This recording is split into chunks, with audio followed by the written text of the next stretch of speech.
大家好，欢迎回到我的频道。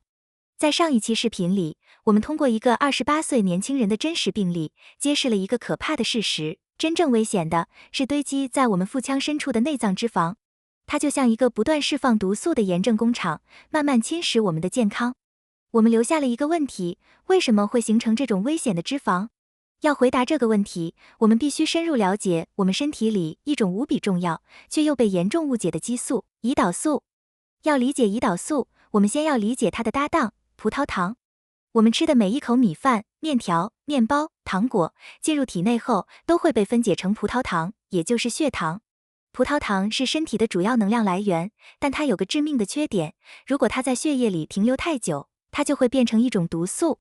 贾姆纳达斯医生解释说，高浓度的葡萄糖会像胶水一样，随机地粘在你血液里的各种蛋白质和细胞上，让它们的功能失常，加速老化。这个过程叫做糖化。为了避免被糖化摧毁，我们的身体设计了一套紧急响应系统。一旦血糖升高，我们的胰腺就会立刻分泌胰岛素。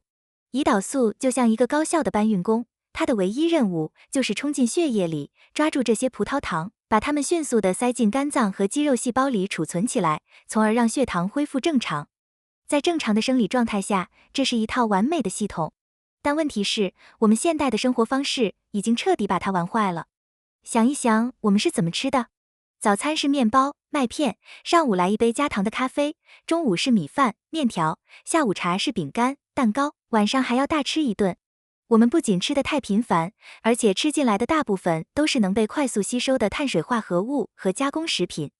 这意味着，我们的胰腺一天要被迫出动好几次，我们的胰岛素水平就像坐过山车一样，反复飙升。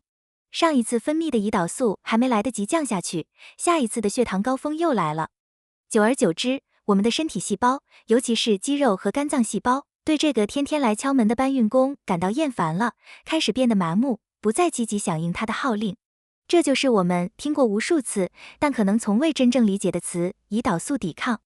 一旦出现胰岛素抵抗，我们的身体就陷入了一个恶性循环。为了完成降低血糖的任务，胰腺只能被迫分泌比以前多出5倍、10倍甚至更多的胰岛素，相当于把原来的敲门改成了砸门。而最可怕的事情就在这里，在这个阶段，由于胰腺还在拼命工作，你的血糖值可能是完全正常的。你去体检，医生可能会告诉你一切都好，但你看不见的是，你的血液里已经长年累月地泡着超高浓度的胰岛素了。这种长期的高胰岛素状态才是导致我们生病的万恶之源。这些泛滥的胰岛素会在你的身体里做2件致命的坏事。第一，它会把大量的糖硬塞进你的肝脏，把一个健康的肝脏变成一个脂肪肝。第二，它会把所有多余的能量都转化为脂肪，并且优先堆积在你的腹腔，形成最危险的内脏脂肪。医生强调，等到有一天，你的胰腺终于精疲力尽，再也无法分泌足够的胰岛素来压制血糖时，你的血糖才会真正超标，然后你会被诊断为糖尿病。但你必须明白，这个诊断不是问题的开始，而是过去10年，你的身体在高胰岛素状态下被持续破坏的结果。到那个时候，你的血管可能早就已经千疮百孔了。现在我们终于明白了，内脏脂肪不是原因，而是结果。它是一个信号，告诉我们体内的胰岛素系统已经失控了。那么，我们该如何打破这个恶性循环，让我们失控的胰岛素水平重新降下来呢？在下一期视频里，我们将探讨贾姆纳达斯医生提出的最直接、最强大的解决方案。这个方法可能比你想象的更简单，